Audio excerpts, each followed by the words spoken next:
Idol, sumasakit ang shin ko pag nagja-jogging ako tsaka basketball.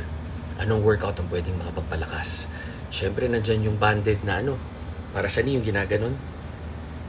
Ginaganyan. And then yung tinuro ko na sa elevated, may video ako, hanapin mo nila, elevated ka, gumaganyan ka. Yun, papalakas. Pero basically, sign na yan ng katawan natin na hindi ka na pwede sa sport na yun o jogging. Parang ako, hindi na ako nag-basketball, hindi na ako tumatalon.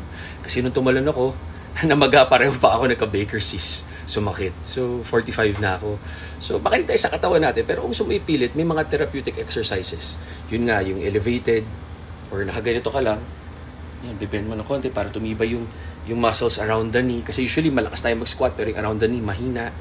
Yung mga ganun, quad sets ang tawag nila, mga therapeutic exercise, heel slides, kanyan.